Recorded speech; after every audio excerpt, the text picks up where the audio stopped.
Hello विद्यार्थी, आप सभी का हमारे चैनल पर स्वागत है। यहाँ पर ध्यान दीजिएगा, जिज्ञासा जो आपका कक्षा छठवीं के लिए जो बुक दिया है ना, इस वीडियो में आप सभी को बताया जाएगा अध्याय नंबर 3। पिछली वाली वीडियो में चैप्टर 1 और 2 को कंप्लीट कर लिए हैं और इसमें देखने वाले हैं आपका अध्याय नंबर 3, जिसका नाम है उचित आहार, स्वस्थ शरीर का आधार। यह जो आपका दिया है अध्याय, इसमें आपका अभ्यास प्रश्न, ये सारा जो आपका दिया है ना, आप सभी लोग इन्हें खुद ही पढ़ लीजिएगा। हम लोग सीधे इनके अभ्यास प्रश्न की ओर बढ़ते हैं, ठीक है।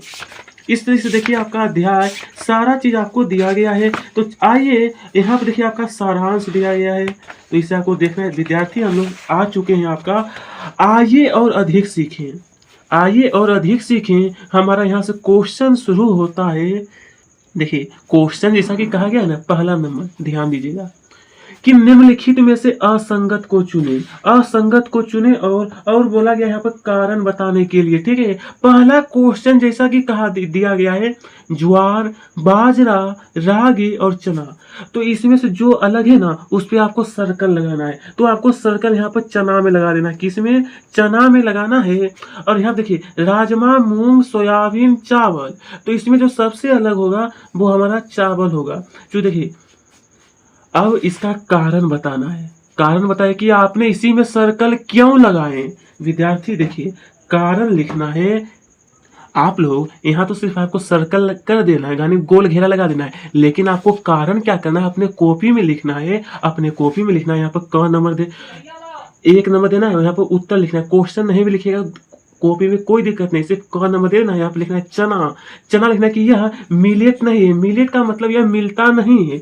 बाकी ये सभी क्या है, मिल जाएगा, लेकिन चना जो थोड़ा मोटा होता है ना। और यहाँ पर ख नंबर चावल, यह प्रोटीन युक्त भोजन नहीं है, लेकिन इसका कारण है इला लिखना है। और विद्यार्थी देखिए राजमा, मूंग और सोयाबीन जो होता है ना, यह प्रोटीन युक्त है, लेकिन चावल जो होता है वो हमारा क्या है, कार्बोहाइड्रेट होता है, ठीक है। इस तरीके से आपको इस क्वेश्चन को कंप्लीट करने के बाद क्वेश्चन नंबर 2 में ध्यान दीजिएगा कि भारत में पारंपरिक और यहाँ पर आधुनिक पाक पद्धतियों की तुलना करते हुए चर्चा करना है। विद्यार्थी क्वेश्चन नंबर 2 जो दिया गया है, देखिए नंबर 2 दिया है ना, तो चलिए मैं क्वेश्चन यहाँ पर ध्यान दीजिए और उत्तर मैं अपने कॉपी में बता रहा हूँ। तो आपको सबसे पहले करना क्या है, जरा ध्यान दीजिएगा। तो यहाँ पर लिखना है आपको इस तरीके से, आपको अपने कॉपी में इस तरीके से बॉक्स बनाइएगा, ठीक है। इस तरीके से बॉक्स बनाना और यहाँ पे लिखना है पारंपरिक पाक पद्धतियां और यहाँ पे लिखना है आधुनिक पाक पद्धतियां। इतना करने के बाद इसको आपको क्या करना है, 2 भाग कर देना है। और मैं यहाँ पर जो आपका खाली स्थान मैंने बनाया हूँ ना बॉक्स, यहाँ पर अब मैं आपको बताऊंगा कि क्या लिखना है, क्या लिखना है। तो चलिए विद्यार्थी, तो देखिए पहला वाला बॉक्स जो आपको ये दिख रहा है ना विद्यार्थी, क्वेश्चन पर देखिए, यहाँ पर आपका क्वेश्चन दिया था और यहाँ पे देखिए, तो यहाँ पे आप सभी को लिखना है कि ज्यादातर खाना पकाने का काम परंपरागत चूल्हे पर किया जाता था, जो कि यहाँ पर इसमें भर लेना है। और ये जो आप लोग अपने कॉपी में बॉक्स बनाए तो यहाँ पे लिखना है आजकल हम में से ज्यादातर लोग आधुनिक गैस चूल्हे पर खाना बनाते हैं, ठीक है। इस तरीके से आपको कंप्लीट करना है। इस बॉक्स ये वाला आपको बता दिया, और आपको नीचे में एक एक बॉक्स और बनाना है। और यहाँ पर जो आपको लिखना है ना, यहाँ पर जो लिखना है वो भी बता देता हूँ। देखिए इस ये वाला आपका हो गया था। यहाँ पर लिखना है कि पहले पीसने का काम हाथ से सील भट्टा से किया जाता था, लेकिन आजकल रसोई में बिजली से चलने वाले मिक्सर ग्राइंडर का इस्तेमाल किया जाता है। इस तरीके से आपको यहाँ पर देखिए 4 बॉक्स आपका मैंने एक इस तरीके से ना, इसी तरीके से आप लोग मैंने यहाँ पर बॉक्स बनाया हूँ ना, और आप लोग अपने कॉपी में बना करके जो ये उत्तर आपको बताया गया इसे नोट कर लेना है। चलिए तो क्वेश्चन नंबर 2 आपका कंप्लीट कर दिए। अब देखेंगे नंबर 3 पर ध्यान दीजिएगा कि शिक्षक का कहना है कि अच्छा आहार का मतलब होता है भोजन, औषधि के रूप में कार्य कर सकता है। फिर बोला है कि रवि इस कथन को लेकर उत्सुक है और वह अपने शिक्षक से कुछ प्रश्न पूछना चाहता है कि कम से कम ऐसे 2 प्रश्न सूचीबद्ध करें जो वह पूछ सकता है। आखिरकार रवि क्या प्रश्न पूछ सकता है वो आपको उत्तर में लिखना है। विद्यार्थी आप सभी को यहाँ पर देखिए इसका जो उत्तर लिखना है ना, देखिए मैं बता देता हूँ। कि किस तरीके से आपको लिखना है। क्वेश्चन नंबर 3 का उत्तर देखिए, ये आपका तीसरा प्रश्न है। यहाँ पे लिखना है पहला नंबर कि अच्छे आहार को परिभाषित कीजिए। यह उत्तर है, ठीक है, यह आपको उत्तर है। दूसरा नंबर लिखना है कि अच्छा आहार की औषधि के रूप में कैसे कार्य करता है। इस तरीके से 2 प्रश्न आपको बना देना है। तो हमारा क्वेश्चन नंबर 3 भी पूरा हुआ। विद्यार्थी अब देखने वाले नंबर 4 कि सभी स्वादिष्ट खाद्य पदार्थ आवश्यक रूप से स्वास्थ्यप्रद, फिर बोला गया था यहाँ पे कि खाद्य पदार्थ, ध्यान दीजिए कि खाद्य पदार्थ सदैव आनंददायक नहीं होते। कुछ उदाहरणों के साथ अपने विचार साझा करें। यह प्रश्न नंबर 4 है। विद्यार्थी इसका उत्तर आप सभी को नोट करना है। तो देखिए, ये जो आपका प्रश्न नंबर 4 दिया था, इसका उत्तर आपको ये वाला लिखना है जो मैं बता रहा हूँ। लिखना है सबसे पहले विद्यार्थी इसका उत्तर नोट करना है कि आजकल लोग बर्गर, पिज्जा, मोमोज, सफेद ब्रेड, चाउमीन, चॉकलेट आदि का आनंद उठाते हैं क्योंकि ये स्वादिष्ट खाद्य पदार्थ है, लेकिन स्वास्थ्यप्रद नहीं है। यह स्वास्थ्य के लिए हानिकारक भी होता है क्योंकि इनमें कैलोरी की मात्रा बहुत ज्यादा होती है और ये पर्याप्त पोषक तत्व नहीं देते। फिर लिखना है कि अंकुरित अनाज और दालें, सोया, नट्स, चुकंदर, तुरई, उसके बाद लिखना है कि लौकी आदि स्वादिष्ट खाद्य पदार्थ है, लेकिन देखिए, ज्यादा नहीं है, बस इतना लिखना है कि ज्यादातर लोग इनको स्वाद पसंद नहीं आता, जबकि ये पौष्टिक तत्वों से भरपूर है। इस तरीके से हमारा यह जो क्वेश्चन नंबर 4 जो था वो हमारा कंप्लीट हुआ। विद्यार्थी ये तो आपका हो चुका है। आइए नंबर 5 की तरफ बढ़ते हैं। 5 में कहा है कि मेंदू सब्जियां नहीं खाता, लेकिन बिस्कुट, नूडल्स, डबल रोटी यानी कि सफेद ब्रेड का आनंद लेता है। उसे अक्सर पेट में दर्द और कब्ज की शिकायत रहती है। फिर बोला है कि इन समस्याओं से छुटकारा पाने के लिए उसे अपने आहार में क्या बदलाव करना चाहिए। अपने उत्तर को विस्तार से समझाना है। अपने उत्तर को प्रश्न नंबर 5 है।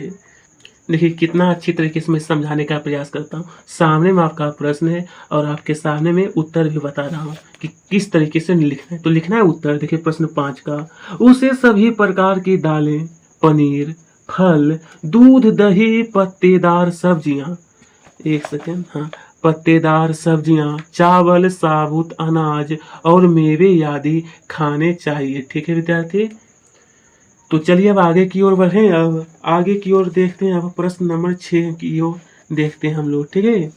तो आप लोग भी यहाँ पर ध्यान दीजिएगा। प्रश्न नंबर 6 में कहा गया था कि रेशमा को कम रोशनी में देखने में कठिनाई हो रही थी। बोला है कि चिकित्सक ने उसकी दृष्टि परीक्षण किया और एक विशेष विटामिन पूरक यानी सप्लीमेंट लेने की सलाह दी। उन्होंने उसे अपने आहार में कुछ खाद्य पदार्थों को सम्मिलित करने की भी सलाह दी, जो कि अब यहाँ पर ध्यान दीजिएगा।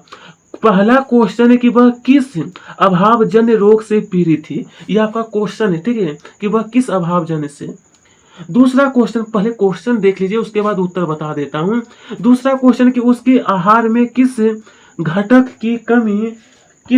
की कमी हो सकती है। विद्यार्थी क नंबर जो दिया गया यहाँ पर उत्तर लिखना है रतौंधी। क्या लिखना है?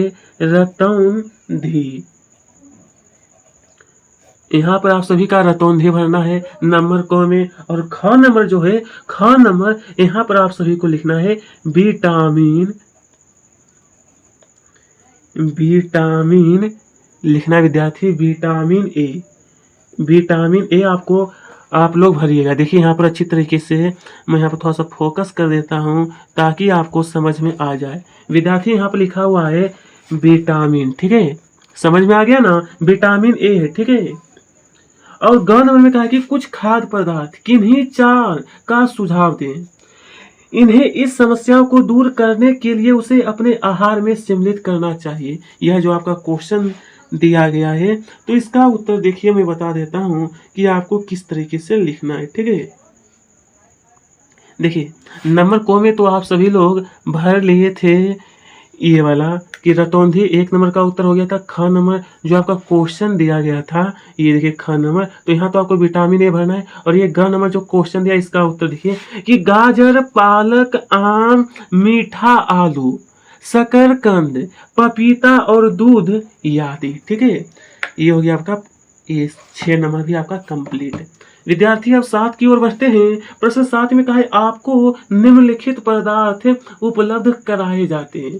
जिसे यहाँ पर क नंबर डिब्बा बंद फलों का रस, ताजे फलों का रस। ख नंबर, ग नंबर तो ताजे फल। अब देखिए नीचे में ध्यान से, बोला पोषण की दृष्टि से आप किसे लेना पसंद करेंगे और क्यों, और क्यों। विद्यार्थी अब देखिए इसका उत्तर आप लोग किस तरीके से लिखना है। तो देखिए मैं बता देना चाहता हूं, आप लोग अपने कॉपी में लिखिएगा यहाँ पर जो आपको बताया जाएगा। हाँ देखिए अब सही है, लिखना है कि मैं ताजे फल पसंद करूंगा क्योंकि ताजे फलों में भी रुक्षांश होता है। डिब्बा बंद फलों का रस संरक्षक, कृत्रिम रंग और स्वादकारी पदार्थ यानी फ्लेवरिंग एजेंट से भरा होता है जो हमारे शरीर के लिए क्या है, हानिकारक है, हमारे शरीर के लिए हानिकारक। इस तरीके से आप लोग ग नंबर का उत्तर, सॉरी यह 7 नंबर जो कि आपका कंप्लीट हो गया। बहुत ही अच्छे और सरल तरीके से समझाने का भी प्रयास मैं करता हूं। प्रश्न 8 की ओर बढ़ेंगे कि गौरव के पैर की हड्डी टूट गई, उसके चिकित्सक ने हड्डियों को सीधा यानी कि बोला गया कि संरेखित किया और प्लास्टर, बोला गया कि प्लास्टर लगा दिया। फिर बोला कि चिकित्सक ने उसे कैल्शियम की गोली भी दी। अब कहा कि जब वह दूसरी बार दिखाने गया तब चिकित्सक ने उसे कैल्शियम की गोली के साथ विटामिन डी देखिए युक्त सिरप भी पीने के लिए दिया। तो बोला कि चित्र 3.5 आप लोग अपने बुक में देख लीजिएगा, 3.5 दिखा देता हूँ। देखिए यहाँ पर आपका चित्र 3.5 दिया है ना, ये सारा चीज जो आपका दिया गया है देख सकते हो। हालांकि सीधे हम प्रश्न की ओर बढ़ते हैं। बोला कि संदर्भ ले और अग्रलिखित प्रश्नों के उत्तर दें। यहाँ पर देखिएगा आप सभी लोग, तो हमसे कुछ प्रश्न पूछा गया है जो कि प्रश्न है आपका कि चिकित्सक ने गौरव को कैल्शियम की गोली क्यों दी। पहला क्वेश्चन, तो चलिए पहला क्वेश्चन आपका दिया है तो आपको उत्तर देखिए लिखना है। पहले क्वेश्चन देख लेते, ठीक है, फिर अब देखेंगे दूसरा नंबर है कि दूसरी बार, पहले क्वेश्चन समझिएगा यह क नंबर, फिर ख में कि दूसरी बार देखने पर चिकित्सक ने उसे कैल्शियम की गोली के साथ विटामिन डी सिरप क्यों दिया। तीसरा क्वेश्चन है चिकित्सक द्वारा दी जाने वाली दवाओं के चयन के बारे में आपके मन में। विद्यार्थी सबसे पहले क नंबर का उत्तर आप लोग अपने कॉपी में लिखना है। कॉपी में लिखिएगा यहाँ पर इस तरीके से।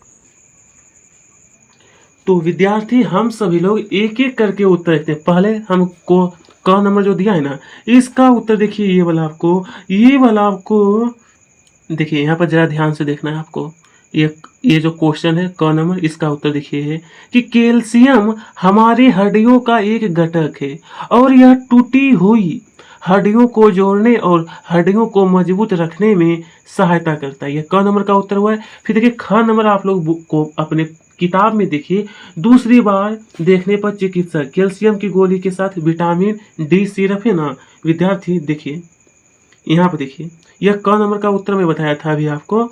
उसके बाद ये ख नंबर का उत्तर है। यह ख नंबर का आपको उत्तर बताया जा रहा है कि विटामिन डी शरीर को हड्डियों के लिए कैल्शियम को अवशोषित करने में सहायता करता है। यह ख नंबर का उत्तर है। इसका उत्तर भी आपका कंप्लीट हो गया। ग नंबर चिकित्सक द्वारा दी जाने वाली दवाओं के चयन के बारे में आपके मन में क्या सवाल उठता है। तो देखिए विद्यार्थी, इसका उत्तर आपको ये वाला नोट करना है कि डॉक्टर ने देखिए क्वेश्चन ऊपर में दिया है ना, तो इसका उत्तर देखिए लिखना है कि डॉक्टर ने कैल्शियम की गोलियों के साथ विटामिन डी लेने की सलाह क्यों दी। कैल्शियम और विटामिन डी के बीच क्या संबंध है। ये आपको पहले लिखना है, यह उत्तर आपको बताया जा रहा है। उसके बाद इतना लिखने के बाद फिर आपको ये वाला लिखना है पहला नंबर लिखना है कि कैल्शियम और विटामिन डी के बीच कुछ संबंध है, इसलिए डॉक्टर ने दूसरी बार जांच के बाद विटामिन डी लेने की सलाह दी।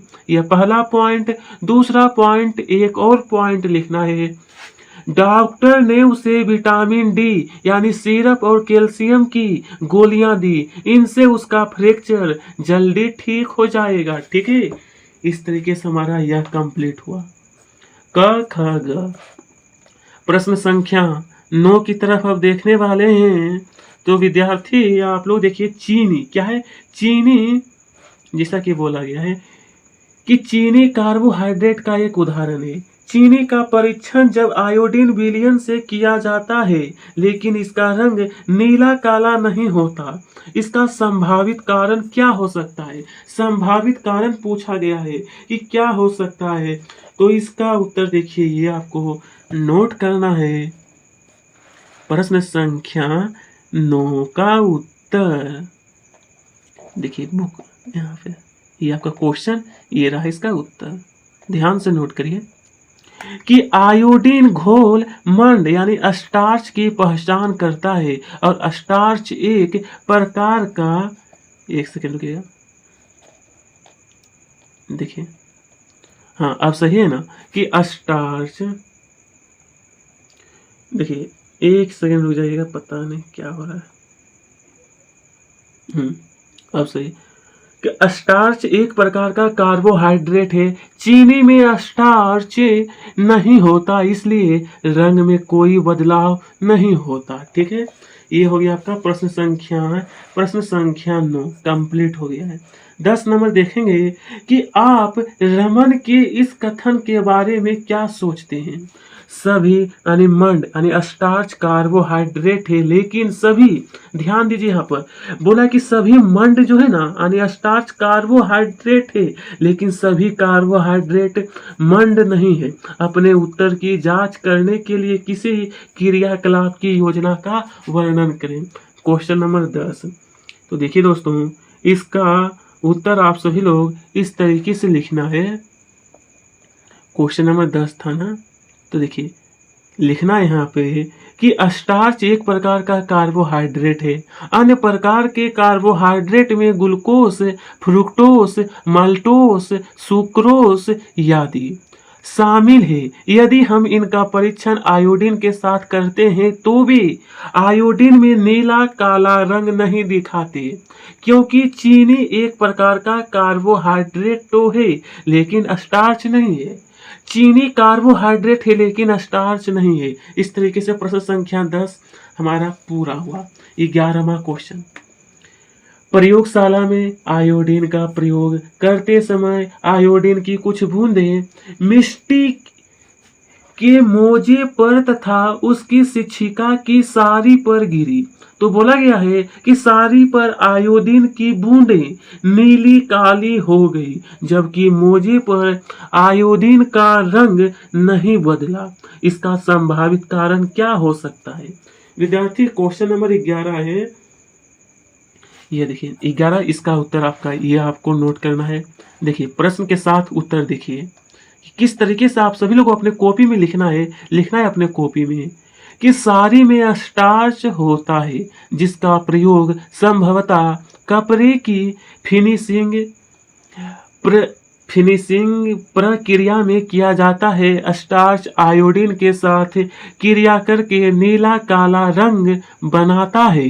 दूसरी ओर मोजों यानी कि जुराबों में स्टार्च नहीं होता। क्या नहीं होता? तो स्टार्च। ठीक है, 11वां क्वेश्चन कंप्लीट। नंबर 12 में क्या, कंदन को एक स्वास्थ्यप्रद आहार क्यों माना जाता है? कंदन जो होता है, ठीक है, अब बोला गया है कि क्या केवल कंदन खाने से शरीर की पोषण संबंधी सभी आवश्यकताएं पूरी हो सकती है? चर्चा करें। यह जो क्वेश्चन दिया है नंबर 12, क्वेश्चन नंबर 12 दिया गया है विद्यार्थी, यहाँ पे देखिए इसका उत्तर रहा कि कंदन को पोषक अनाज के रूप में जाना जाता है क्योंकि यह हमारे शरीर को प्रोटीन, फाइबर, विटामिन और खनिज प्रदान करता है। ठीक है, यह आपका उत्तर हो गया। यहाँ तक हमारा कंप्लीट हो गया। नंबर 13 देखते हैं। आपको विलयन का एक नमूना दिया गया है। आप इसके आयोडीन विलयन होने की संभावना की जांच किस प्रकार करेंगे? बोला गया विद्यार्थी संभावना की जांच किस प्रकार। तो चलिए